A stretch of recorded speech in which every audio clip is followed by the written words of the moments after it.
Todo el mundo sabe qué es la Lost Media, ese material que, por una u otra razón, se encuentra perdido al paso del tiempo. Desde programas de televisión que desaparecieron sin dejar rastro hasta películas y videojuegos que solo sobreviven en la memoria de quienes los vieron alguna vez. Hoy nos adentraremos en los casos de Lost Media en Latinoamérica, explorando tanto los más conocidos como aquellos que han quedado en el olvido o que simplemente muy pocos han logrado documentar. Y lo haremos con la clásica estructura de iceberg. Arriba, los casos más populares. Mientras descendemos, las historias se vuelven más extrañas, inquietantes y perturbadoras.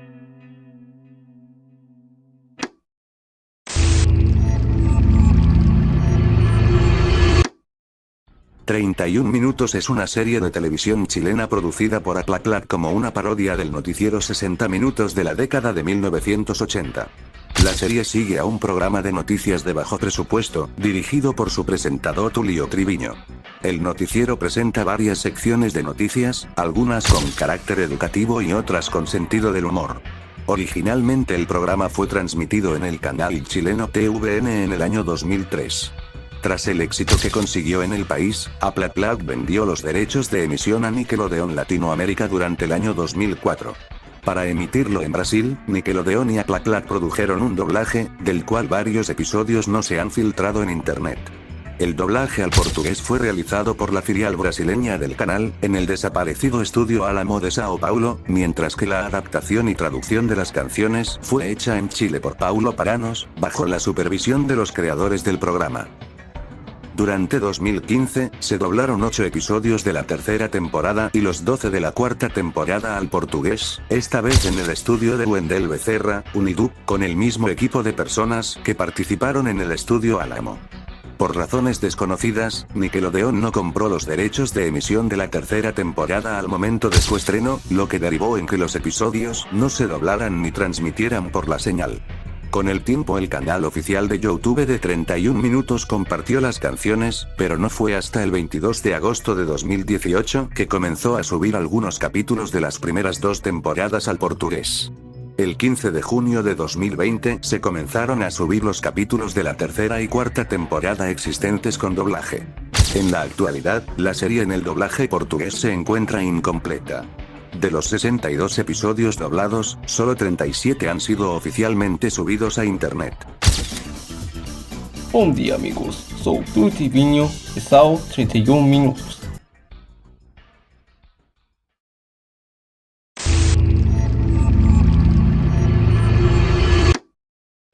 Chinita D, Alex R y DJ Mayo Mix, antes conocida como No Le Gusta Que La Toquen, es una canción de cumbia no identificada de la banda argentina Sanadino.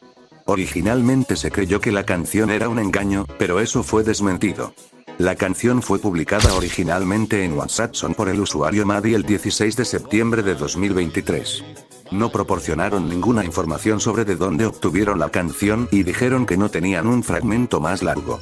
El 14 de abril de 2024, un usuario encontró Logic Pro X, un creador de música, en los metadatos de la publicación.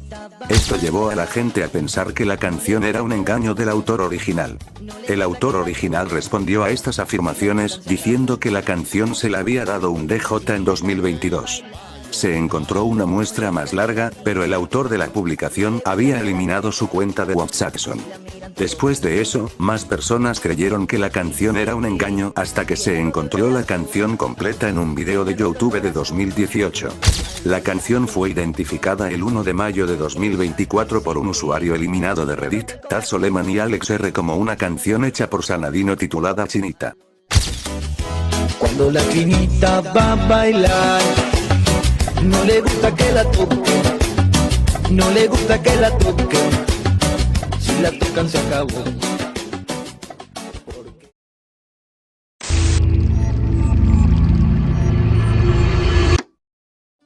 Todo ha cambiado. Anteriormente conocido como Quiéreme, es una canción bolero anteriormente no identificada del cantante mexicano Eric, también conocido como el caballero de la canción.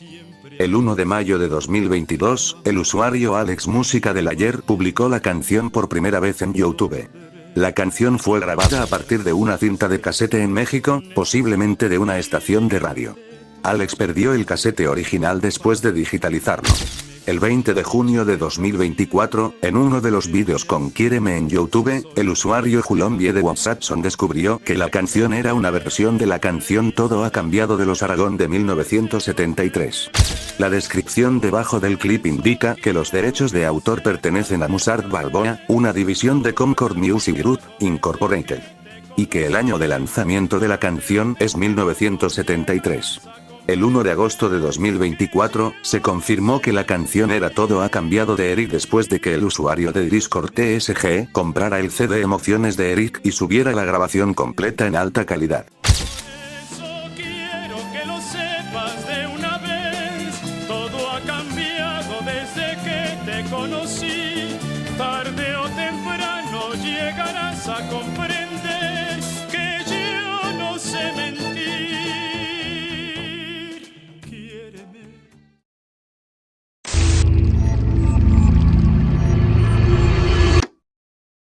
Alerta en la frontera es una película peruana dirigida por el alemán Kurt Hermann. Destaca por ser un documental de la guerra entre Perú y Ecuador, una de las campañas militares más relevantes en América Latina durante el siglo XX. Esta película también es notable por contener las primeras secuencias animadas hechas en Perú.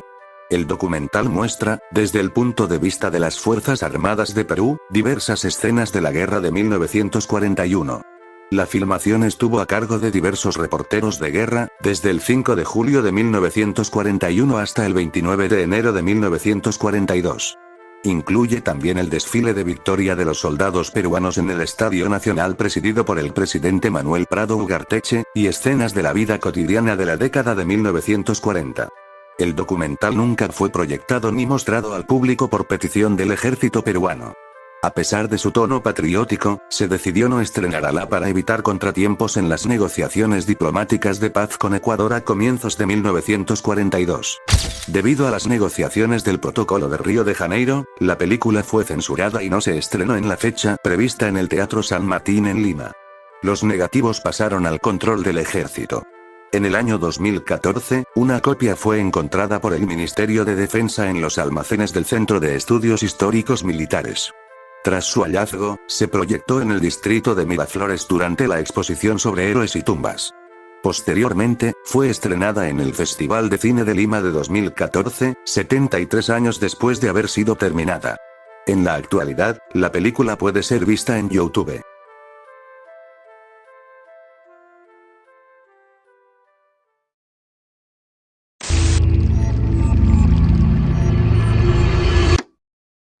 El baile del duende, es un videoclip de una canción de cuarteto no identificada que apareció en el canal argentino Crónica TV, el 29 de julio del año 2000.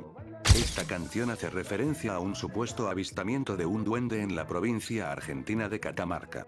En un inicio este avistamiento fue tomado en serio, pero rápidamente se empezó a convertir en un chiste en los noticieros, siendo apodado como el Pitufo Enrique. Pero volviendo a la canción, a pesar de su éxito, jamás se proporcionó una versión completa o se dio créditos a sus autores. Se cree que la canción fue compuesta por un grupo llamado La Diferencia. Sin embargo, no ha aparecido información sobre ellos en la red. También se hizo un comentario sobre el grupo en una resubida de la canción, el cual dice: aporto algo de información. Grupo La Diferencia. Eran un cuarteto de Catamarca. El grupo ya no existe. Se guardó un demo grabado a las apuradas. Supuestamente ahora está en cassette. Ojalá exista el cassette y no se haya degradado demasiado. La versión que aparece en Crónica no la conserva quien me contó esto. Puede que César Notaro sepa algo o me dé un contacto de los que trabajaron en Crónica a principios de los 2000. Voy a buscar en mi historial y, si encuentro más cosas que me contaron, las voy a agregar. Otro comentario que menciona la disolución del grupo, de esta publicación. Recuerdo cuando vi esto en la televisión. Lamentablemente, esa banda ya no existe. De lo contrario, esta canción sería una mierda. El baile del duende, todos quieren bailar.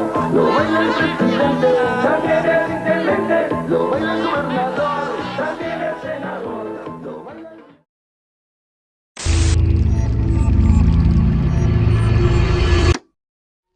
3 Televisión fue un proyecto de canal de televisión abierta nacional de Chile, de carácter privado, propiedad del grupo Copesa, del empresario Álvaro Saile, uno de los holding de comunicación más importantes e influyentes de Chile.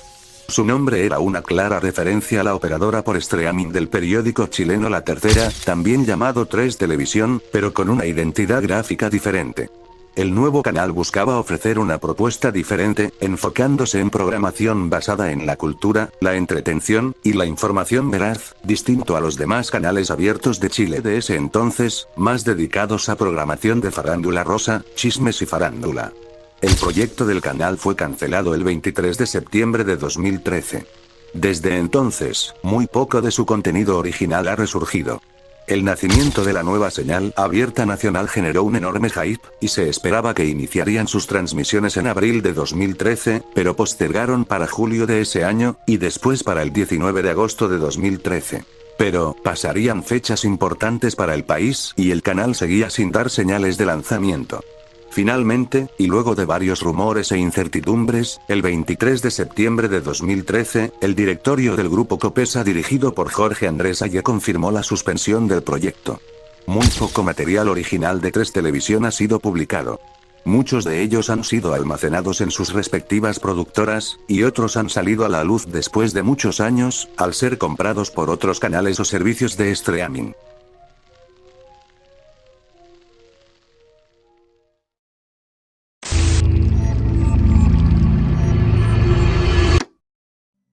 Diego Gabriel Rivarola Popón es un exjugador profesional de fútbol argentino. Es reconocido principalmente por su carrera en Chile, donde jugó en equipos como Santiago Morning y Universidad de Chile. En este último es considerado una leyenda, pues anotó más de 100 goles en sus 3 etapas, y destacándose especialmente en los superclásicos chilenos contra Colo-Colo. Pero, ¿por qué es importante este dato? Pues bueno. Colo-Colo disputaría la final de la Copa Sudamericana del 2006 frente a un equipo invitado de la CONCACAF, es decir, el Pachuca, un equipo de la Primera División de México. El cuadro chileno ya estaba asegurando su campeonato, debido a que la ida, donde se jugó en México, terminaron empatando 1-1, y la vuelta se jugaría de local, es decir, en el Estadio Nacional de Chile. La afición estaba expectante de sumar por primera vez este título internacional. Diego Rivarola, en su condición de exjugador del club, se le atribuye una frase menospreciando la instancia en la que se encontraba el archirrival. La Copa Sudamericana es un trofeo de cartón. Dicha declaración resultaría irónica, debido a que en el año 2011, con Universidad de Chile, Rivarola ganaría la Copa Sudamericana. En contraposición, Colo-Colo perdería la final como local 2-1, contra todo pronóstico, frente al Pachuca. En aquella noche de verano, el Pachuca se convertiría en el primer y único equipo mexicano en consagrarse campeón de algún torneo Conmebol. Por consecuencia, esto desató un profundo pesar en los hinchas altos, y desde entonces las finales continentales han sido un problema para Colo-Colo. La declaración del futbolista argentino no se encuentra disponible en formato audiovisual ni escrito. Sin embargo, es ampliamente recordada como real por los aficionados del fútbol chileno, tanto futbolistas presentes en el momento de los hechos como hinchas que aseguran recordarla perfectamente, aunque algunos señalan que la frase podría atribuirse a Johnny Herrera, otro ídolo del club de Universidad de Chile. Existen entrevistas donde Rivarola menciona que no recuerda si realmente dijo esa frase, y que de haberlo hecho fue con la clara intención de desmerecer el club rival.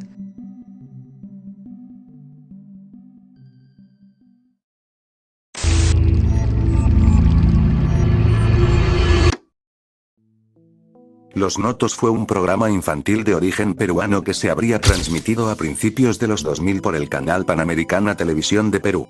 Tuvo la particularidad de que a pesar de ser un programa dirigido a los niños pequeños, transmitía series para adolescentes y adultos como Neon Genesis Evangelion y South Park. De lo poco que se sabe es que habría sido transmitido entre el año 2000 y 2001 por el canal Panamericana Televisión todos los días. Este programa podría pasar desapercibido como un programa infantil del montón, pero lo polémico es que transmitía series que no eran aptas para niños en horario infantil, siendo el caso más claro South Park y Evangelion. Según un foro, South Park tenía un doblaje infantil que censuraba muchas de las palabras ofensivas y que incluso cambiaba los nombres de los personajes. Esta información no puede ser corroborada ya que no existen grabaciones de esta serie subidas a internet. El programa fue cancelado de forma repentina en 2001.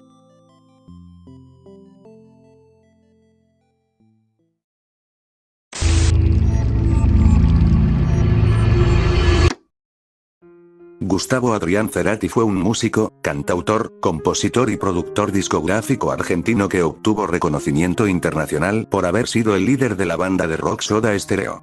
Es considerado uno de los músicos más importantes, populares e influyentes del rock latinoamericano. Él emprendió su camino en solitario a inicio de los años 1990, como proyecto paralelo a su banda oficial. En ese marco, Cerati publicó su primer álbum individual, Amor Amarillo, pero al reintegrarse Soda, su aventura solista quedó en suspenso hasta la disolución absoluta de la banda. Al igual que con Soda Stereo, se ha rumoreado que Cerati tiene muchas canciones inéditas que por diferentes factores no se han lanzado, entre las cuales, la que más destaca es el cancelado disco doble Siempre es hoy de 2002, el cual terminó siendo un único disco. Se sabe son más de 72 canciones que han estado inéditas al paso del tiempo.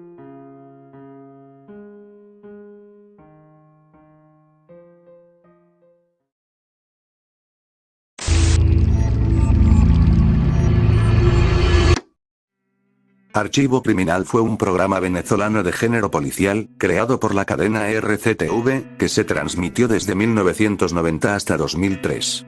Los episodios se centraban en dramatizar y recrear crímenes ocurridos en Venezuela y Colombia durante los años 90 y 2000. A pesar del cuidadoso trabajo de preservación realizado por RCTV, el episodio Sectas, Ritos y Hechicería es el único que no se encuentra disponible. El episodio aborda el auge de la brujería y el satanismo que se incrementó en Venezuela durante los años 80, además de su conexión con bandas criminales que secuestraban personas para realizar sacrificios humanos. Aunque se conoce el contexto y el concepto del episodio, la trama específica sigue siendo un misterio.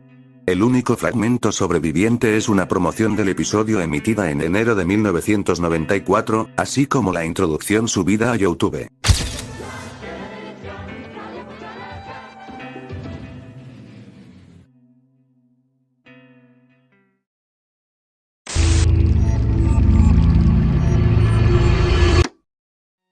Crónica TV es un canal argentino famoso por sus titulares y noticias sensacionalistas, el cual emitiría una placa con un mensaje xenófobo que terminaría por viralizarse en Internet. Si bien su existencia fue confirmada, no hay mayores datos sobre la nota, ni su fecha de emisión o alguna imagen fidedigna del suceso.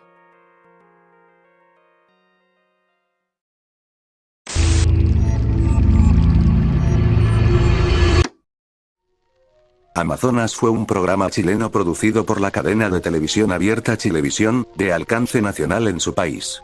Fue producido y emitido en el año 2012.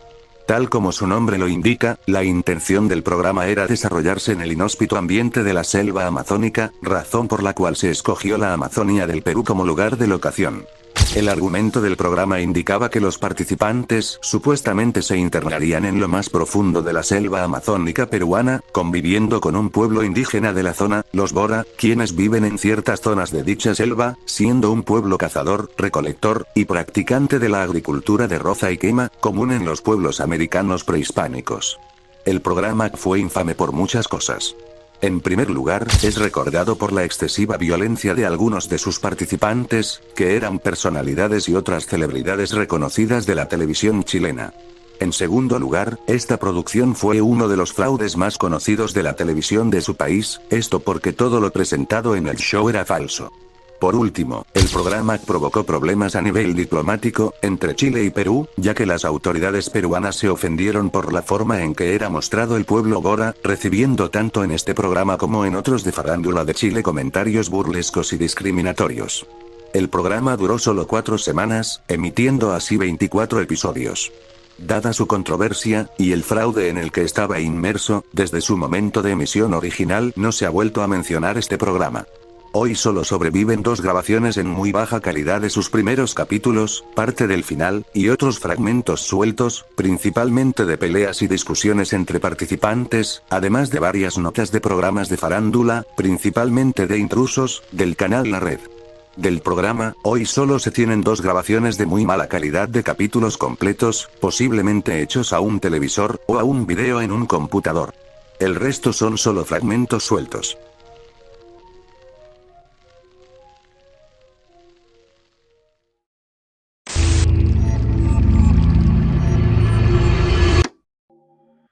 El comercial de la quiromancia es la forma en la que es conocido un supuesto anuncio que se habría transmitido por el canal peruano Panamericana Televisión a mitades de los 90. Las únicas cosas que quedaron de dicho comercial fueron los relatos de las personas que lo vieron en su momento. En todo se destaca el aura inquietante del mismo. Según los relatos, en algún momento de los años 90, precisamente entre los años 1993 y 1995, se transmitía por las noches de Panamericana Televisión un comercial en el cual se anunciaba un manual de quiromancia. La quiromancia es la pseudociencia y método de adivinación empleado para intentar revelar el comportamiento y perfil psicológico de las personas mediante la observación de las manos, enfocándose principalmente en las líneas y montes que se hallan en las palmas, así como en el tamaño de los dedos. De acuerdo con algunos testigos, el comercial empezaba mostrando en un primer plano una mano de quiromancia con una cabeza de maniquí sobre su palma. La secuencia muestra ambos objetos girando al frente de un fondo negro mientras se escucha una canción muy inquietante. Sobre la mesa también se encuentra un manual de quiromancia, y al final del comercial aparecían en pantalla los números telefónicos de los vendedores, y quienes tuvieron la oportunidad de verlo dijeron que era de Telemercado. Existe la sospecha no confirmada de que el comercial fue realizado por un grupo de brujos con sede en Lima, hasta que un día simplemente desapareció.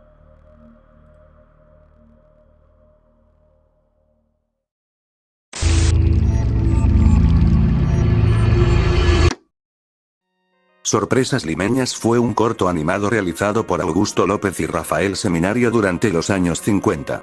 Este cortometraje es considerado como la primera película animada del Perú, pues, es la animación más antigua del que se tiene registro en dicho país. Tras una investigación hecha por el escritor Raúl Rivera Escobar, se logró tener una breve descripción acerca del cortometraje. Con una duración de 5 minutos con 30 segundos, Sorpresas Limeñas mostraba la ciudad de Lima de forma caricaturizada para auspiciar la gaseosa Inca Kola. De las pocas escenas compartidas en el diario Última Hora, se muestra a un gato interpretando una melodía criolla y a Periquito, uno de los primeros personajes animados del Perú, junto a una chica vistiendo trajes típicos. El año exacto en el que se produjo es incierto. En 1953, el diario Última Hora publicó que el animador Rafael Seminario había realizado la primera película de animación en Perú. Sin embargo, se desconoce si se trata de Sorpresas Limeñas, debido a que el cortometraje se exhibió públicamente el 3 de mayo de 1957.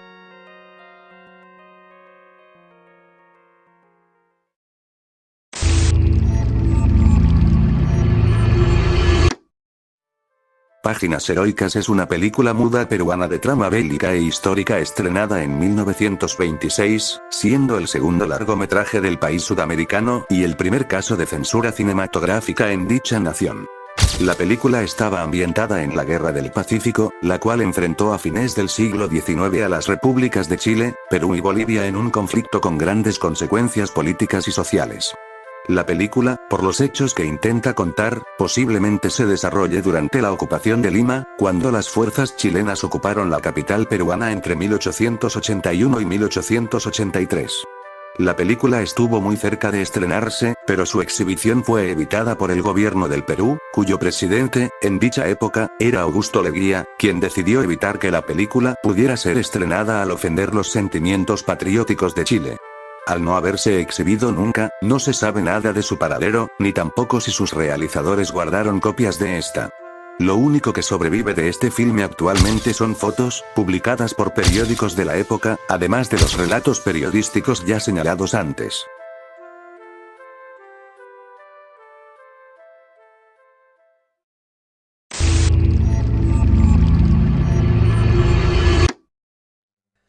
Hola, soy Euskera. Antes de empezar quisiera agradecer a Deloski y Media por dejarme participar en este iceberg. Sin nada más que decir, comencemos hablando del incidente de la línea 12 del metro de la Ciudad de México. El incidente de la línea 12 del metro fue un accidente ferroviario ocurrido el 3 de mayo de 2021 en Ciudad de México. El desastre ocurrió entre las estaciones de Tezonco y Olivios cuando la estructura elevada colapsó, haciendo caer el tren que venía pasando y matando a 26 personas e hiriendo a 80 más. El suceso se convirtió en una noticia internacional debido a los vídeos del colapso y los posteriores rescates. Sin embargo, el gobierno de la ciudad no ha sacado a la luz los vídeos de vigilancia que venían al interior de los vagones, así como las cámaras de vigilancia de las estaciones Olivos y Tezonco del antes y después de la tragedia. El 3 de mayo de 2021, a las 10:22 hora local, transitaba un tren sobre el tramo elevado entre las estaciones Tezonco a Olivos cuando la trave metálica entre la columna 10 y 11 colapsó, dejando caer los últimos vagones a una altura de más de 10 metros. La estructura también cayó sobre un coche que circulaba por debajo, matando al conductor al instante. Las personas que vivían a los alrededores comenzaron a hacer maniobras de rescate hasta que llegaron los bomberos y policías de la ciudad, quienes comenzaron a rescatar a los supervivientes. Los pasajeros que sobrevivieron al siniestro dieron sus testimonios de lo que ocurrió, explicando que se escuchó un estruendo en el vagón seguido de un corte de luz para finalmente caer en un efecto resbaladilla en el que la mayoría cayó aplastándose los unos a los otros. Lamentablemente 26 personas perdieron la vida, incluyendo un menor de edad, y 80 quedaron heridas, algunos con daños irreparables. Los familiares han efectuado demandas y responsabilizando de la tragedia a la administración de Marcelo Ebrard, jefe de gobierno en la etapa de construcción e inauguración de la línea de metro. También a Miguel Ángel Mancera y a Claudia Sheinbaum por hacer caso omiso del reporte de problemas estructurales causados por el terremoto de septiembre de 2017. El incidente fue grabado por muchas formas, tanto por usuarios en sus teléfonos como en cámaras de seguridad del gobierno en el exterior. No obstante, una de las grabaciones que no recibió la debida atención es el vídeo de vigilancia en el interior de los vagones. También hay cámaras de vigilancia en todas las estaciones que graban las vías y a la estación en general, pero el sistema de transporte colectivo no han hecho públicos los metrajes de los momentos antes y después del suceso.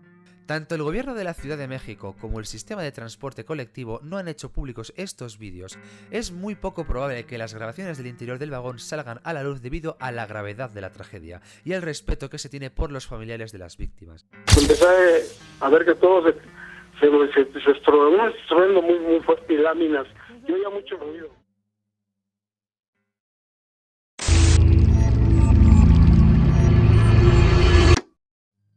Un miembro del polémico grupo Seguidores de la Grasa llamado Checo Flores publicó que iba a asaltar a un niño que jugaba Pokémon Go en una plaza de su ciudad. Aprovechando que la prensa estaba a unas cuadras, escribió la frase "Aló policía 2.sube" como evidencia del suceso. El grupo tomó esto de una manera cómica, pero poco después salió un reportaje donde mostraban el lugar de los hechos. El reportaje salió en el noticiero boliviano Telepaís del canal Unitel. En él se habla del asalto a un niño que jugaba a altas horas de la noche en el centro de su ciudad e involucrando al grupo Seguidores de la Grasa. No hay registro de la noticia más allá de una foto tomada hacia la televisión y una captura de la publicación original.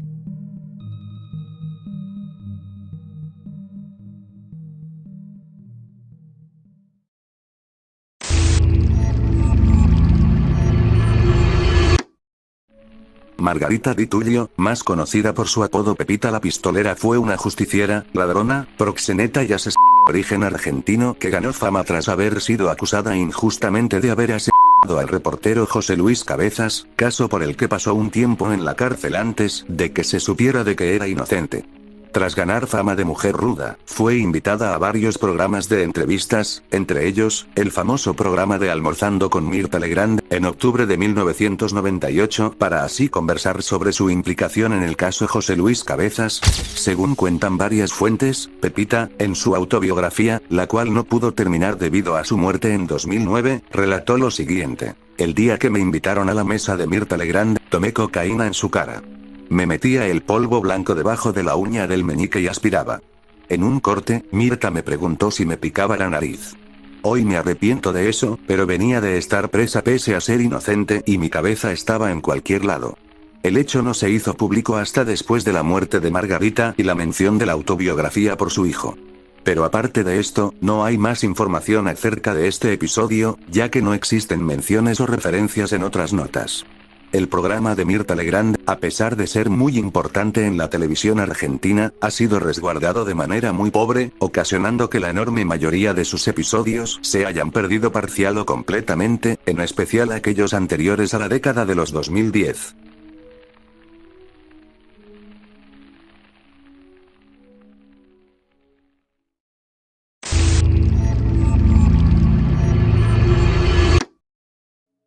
Hoy fue un día soleado, es una infame frase acuñada al polémico conductor Jacobo Zabludovsky. la cual, según rumores, enunció al comienzo de uno de sus noticieros tras el movimiento estudiantil de 1968.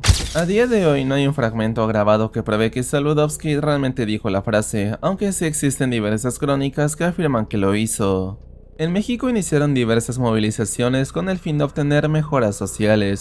La más recordada fue el movimiento estudiantil de 1968, liderada no solo por estudiantes, sino también por profesores, trabajadores, amas de casa, etc. Ese mismo año, la Ciudad de México sería la sede de los Juegos Olímpicos de 1968, por lo que el gobierno de ese entonces quería mantener una imagen de estabilidad para el extranjero. Durante las manifestaciones del 2 de octubre, el gobierno de Díaz Ordaz mandó al ejército a disparar o atrapar a los estudiantes para, posteriormente, tenerlos como presos políticos. Muchas de estas personas desaparecieron o fueron torturadas en los días siguientes. El número total de víctimas sigue siendo desconocido, al igual que la identidad de muchos de los desaparecidos. A este cruel suceso se le conoce como la masacre de Tlatelolco.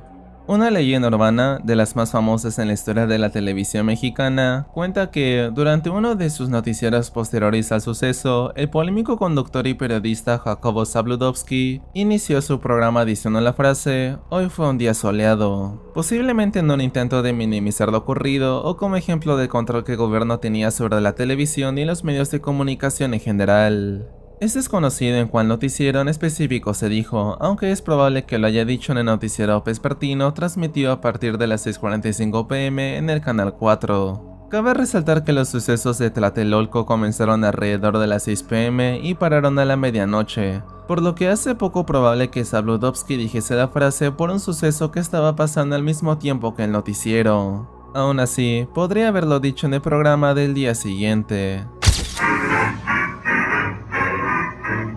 Café con Jacobo Zabludovsky y noticias que no alcanzaron los periódicos. 2 de octubre de 1968. Hoy fue un día soleado en el Distrito Federal.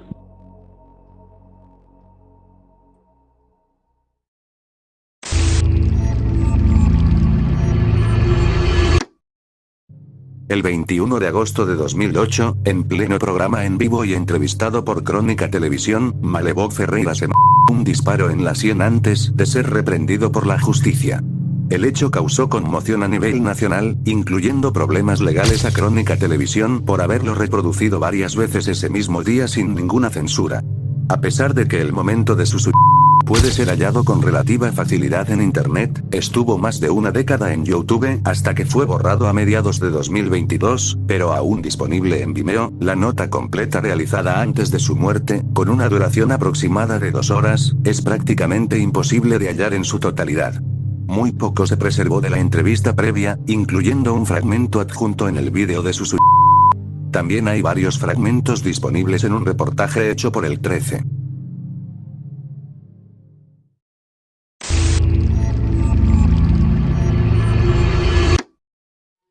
30 ese es el nombre con el que se denominaron a las protestas ocurridas el 30 de septiembre de 2010 en Ecuador, pero en especial en la ciudad de Quito, capital del país, cuando un decreto salarial impulsado por el presidente Rafael Correa puso en descontento a la Policía Nacional, desencadenando desde tempranas horas de aquel día manifestaciones policiales y enfrentamientos contra las fuerzas del orden que se expandieron a otras ciudades, lo que hizo que el sistema policial colapsara, produciéndose saqueos, asaltos a bancos y crímenes por la ausencia de policías que se encontraban sublevados durante todo el día. La transmisión ininterrumpida de 6 horas no se ha encontrado completa hasta ahora, solo fragmentos utilizados en documentales y reportajes de distintas cadenas de noticias. Los registros de las cámaras de seguridad del sector donde Edwin Calderón Landeta cayó abatido tampoco se han liberado hasta el día de hoy, siendo los registros de video más difíciles de encontrar y, posiblemente, ya fueron borrados para evitar una investigación profunda que inculpe a los responsables de dichos hechos. Si quieren matar al presidente, aquí está. ¡Mátenlo si quieren ganar! ¡Mátenlo si quieren ganar! ¡Mátenlo si quieren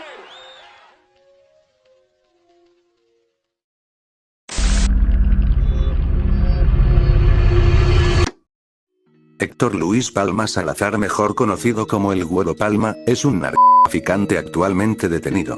En 1989, su esposa Guadalupe Lejía Serrano engañó a Héctor con un venezolano de nombre Enrique Clavel, quien era del bando contrario. Este sedujo y convenció a Lejía para escapar junto con sus 2 hijos, Jesús, Héctor y Natalie, además de sacar $2 millones. Sin embargo, al llegar a San Francisco, Clavel a Guadalupe para después enviarle la cabeza en una caja refrigerada a Palma. Finalmente, Enrique llevó a los niños a Venezuela donde los lanzó del Puente Viejo de la Concordia. La ejecución fue grabada y enviado a Héctor Palma. No se sabe en qué punto de 1989 sucedieron los hechos, tampoco se encuentra más información de cómo era la grabación o algún fragmento del metraje. Aunque su veracidad está respaldada por varios medios. Lamentablemente no se puede corroborar su existencia, jamás se le ha preguntado en público a Héctor Palma o a familiares y conocidos de la existencia del filme por obvias razones.